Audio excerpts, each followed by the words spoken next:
Hello नमस्कार दोस्तों, आपका हमारे इस YouTube चैनल में स्वागत है। अगर आप हमारे चैनल में नए हैं तो प्लीज़ हमारे चैनल को लाइक और सब्सक्राइब ज़रूर करें और हमारे वीडियो को अंत तक देखना ना भूलें।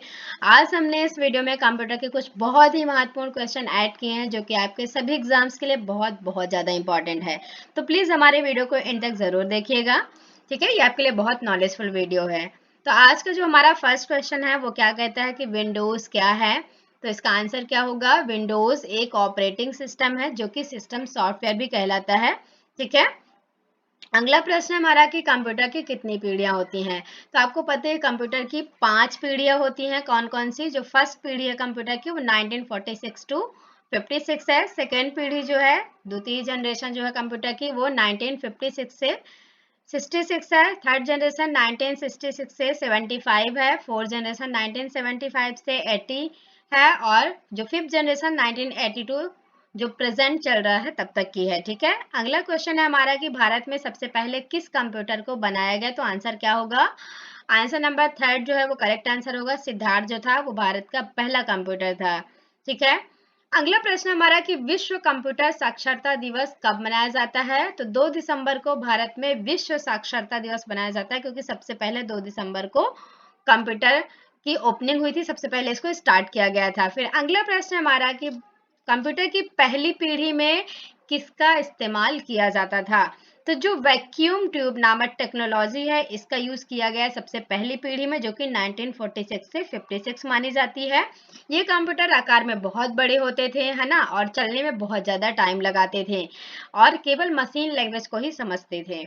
अगला प्रश्न है हमारा कि कंप्यूटर की दूसरी पीढ़ी में किसका यूज हुआ।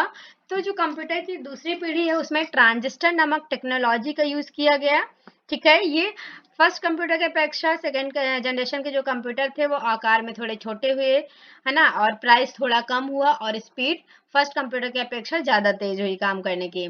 अगला प्रश्न है हमारा कि कंप्यूटर की तीसरी पीढ़ी में निम्न में से किसका उपयोग किया जाता था।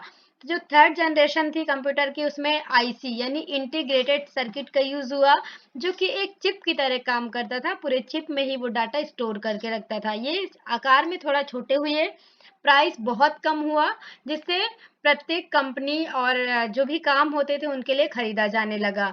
अगला प्रश्न है हमारा कि कंप्यूटर की चौथी पीढ़ी फोर्थ जनरेशन में किसका प्रयोग किया गया है। तो कंप्यूटर की जो फोर्थ जनरेशन उसमें माइक्रो प्रोसेसर का यूज किया गया, ठीक है, जो कि वेरी लार्ज इंटीग्रेटेड सर्किट के नाम से भी हम जानते हैं। ये आकार में बहुत छोटे होते थे कंप्यूटर, बट इनकी जो स्टोरेज कैपेसिटी और जो स्पीड है काम करने की वो बहुत ज्यादा तेज होती थी, ठीक है। अगला प्रश्न हमारा पीसी का पूरा नाम क्या है। तो पीसी यानी पर्सनल कंप्यूटर, ठीक है, जो व्यक्तिगत रूप में उपयोग किए जाते हैं। अगला प्रश्न है कि कंप्यूटर का हिंदी नाम क्या है। तो आंसर क्या होगा? आंसर नंबर सेकेंड इसका राइट आंसर होगा संगणक। कंप्यूटर को हिंदी में संगणक कहा जाता है। फिर आंसर नंबर 11 क्या है कि निम्न में से लेजर क्या है। तो जो लेजर है वो एक प्रिंटर का ही रूप माना जाता है। लेजर एक प्रिंटर है, ठीक है, जो डॉट मैट्रिक प्रिंटिंग करता है, बहुत ही स्पीडली करता है, ठीक है। अगला प्रश्न हमारा क्या है कि आउटपुट डिवाइस कौन सी है। तो जैसे कि आपको पता है जो प्रोजेक्टर है वो एक आउटपुट डिवाइस है, बाकी कीबोर्ड माउस और माइक्रोफोन ये सभी इनपुट डिवाइस हैं, ठीक है। अगला प्रश्न है निम्न में से इनपुट डिवाइस कौन सी है। तो आंसर क्या होगा हमारा? स्कैनर।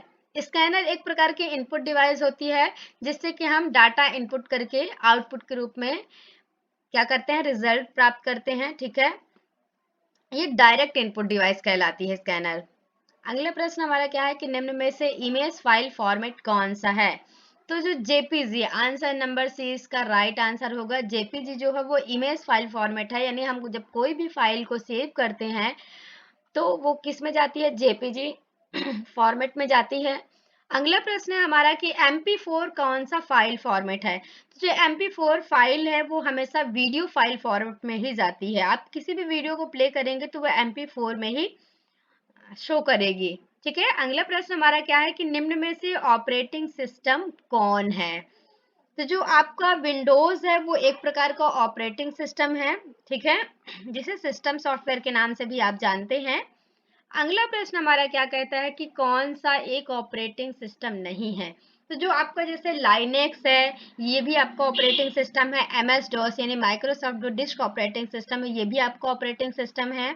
और एमएस विंडोज ये भी आपका ऑपरेटिंग सिस्टम। लेकिन जो आंसर नंबर 1 है आपका, ये डीबीएमएस, ये आपका ऑपरेटिंग सिस्टम नहीं है, क्योंकि ये होता है डाटाबेस मैनेजमेंट सिस्टम, जो कि पूरे डाटा को मैनेज करने का काम करता है। ठीक है, अगला प्रश्न हमारा क्या है कि बाइनरी नंबर सिस्टम में कितने नंबर होते हैं। तो जो बाइनरी नंबर सिस्टम है उसमें 2 नंबर होते हैं, 0 और 1 के फॉर्मेट में काम करता है। यानी जो कंप्यूटर होता है वो केवल 0 और 1 नंबर को ही समझता है, उसी फॉर्मेट में वो हमें आंसर देता है। अगला प्रश्न हमारा क्या है कि कंप्यूटर का दिमाग किसे कहा जाता है। तो जो आंसर नंबर 2 है ये राइट आंसर होगा हमारा। सीपीयू, सीपीयू को कंप्यूटर का दिमाग कहा जाता है, जिसका पूरा नाम सेंट्रल प्रोसेसिंग होता है। और अगर हम सीधे शब्दों में कहें तो बिना सीपीयू के कंप्यूटर एक डब्बे की तरह होता है, उसका कोई यूज नहीं है। ठीक है, फिर अगला प्रश्न हमारा क्या है, सीपीयू का पूरा नाम क्या है। तो आंसर क्या होगा इसका, सेंट्रल प्रोसेसिंग यूनिट, यानी फर्स्ट नंबर इसका राइट आंसर होगा। सेंट्रल प्रोसेसिंग यूनिट सीपीयू का पूरा नाम कहलाता है। अगला प्रश्न है हमारा, ऑपरेटिंग सिस्टम क्या है। तो जो ऑपरेटिंग सिस्टम है वो एक सिस्टम सॉफ्टवेयर कहलाता है। आंसर नंबर 2 राइट आंसर होगा इसका। अगला प्रश्न है हमारा, आधुनिक कंप्यूटर की खोज किस वर्ष की गई थी। तो आंसर क्या होगा, 1946। जैसा कि पहले मैंने आपको बताया था, कंप्यूटर की जो प्रथम पीढ़ी है, फर्स्ट जनरेशन, वो 1946 से 56 मानी जाती है। तो ये क्या होगा, आधुनिक कंप्यूटर की खोज का वर्ष कहलाएगा 1946। ठीक है, अगला प्रश्न हमारा, कंप्यूटर किस भाषा को समझता है। तो कंप्यूटर जो है वो ऑलवेज मशीन भाषा यानी मशीन लैंग्वेज को समझता है, जो कि 0 और 1 के फॉर्मेट में होती है। ठीक है, तो आंसर नंबर सी यानी थर्ड इसका राइट आंसर होगा। फिर अगला प्रश्न हमारा क्या कहता है कि कौन कुछ समय के लिए ही डाटा को स्टोर करके रखता है। तो इसमें जो रैम है यानी random access memory, answer number C right answer होगा। रैंडम एक्सेस मेमोरी में जो डाटा होता है वह केवल कुछ टाइम के लिए रहता है, कंप्यूटर के ऑफ होते ही डाटा नष्ट हो जाता है। ठीक है, अगला प्रश्न हमारा ये है कि कौन हमेशा के लिए डाटा स्टोर करके रखता है। तो जो रोम होता है यानी रीड ओनली मेमोरीज होता है, वो हमेशा के लिए डाटा स्टोर करके रखते हैं। इसमें एक बार अगर हम डाटा को सेव कर देते हैं तो उसमें किसी प्रकार के भी डाटा को ना तो राइट कर सकते हैं ना एडिट कर सकते हैं, केवल हम डाटा को रीड कर सकते हैं और ये हमेशा के लिए ही सिस्टम में सेव रहता है। अगला प्रश्न हमारा क्या है कि WWW का आविष्कार किसने किया था। तो राइट आंसर होगा first number, Tim Berners Lee जो हैं उन्होंने सबसे पहले WWW का आविष्कार किया था। अगला प्रश्न क्या है कि सबसे तेज कंप्यूटर कौन सा है। तो सुपर कंप्यूटर जो है, आंसर नंबर 1 राइट आंसर होगा। सुपर कंप्यूटर सबसे तेज होता है, बहुत स्पीड गति से काम करता है, साइज में भी बहुत छोटे होते हैं और प्राइस भी इनका बहुत कम होता है। अगला प्रश्न हमारा, गूगल क्या है। तो गूगल एक सर्च इंजन है, आंसर नंबर 4 राइट आंसर होगा। ठीक है, जिसमें हम किसी भी प्रकार की डाटा को इंफॉर्मेशन को सर्च करके आंसर निकाल सकते हैं। अगला प्रश्न हमारा कि निम्न में से कौन सर्च इंजन नहीं है। तो जो विकिपीडिया है ये सर्च इंजन नहीं है, आंसर नंबर 4 राइट आंसर होगा। ठीक है, और लास्ट क्वेश्चन हमारा क्या है, सबसे इंपॉर्टेंट, कि डॉक्यूमेंट को सेव करने के लिए किस कमांड का यूज किया जाता है। तो किसी भी फाइल या डॉक्यूमेंट को सेव करने के लिए हम Ctrl+S का यूज करते हैं। इस फॉर्मेट में डायरेक्ट हम सिस्टम से अपने फाइल या डाटा को सेव कर सकते हैं। Thanks for watching this video, thank you so much दोस्तों, एंड प्लीज मेरे चैनल को लाइक और सब्सक्राइब करना ना भूलें।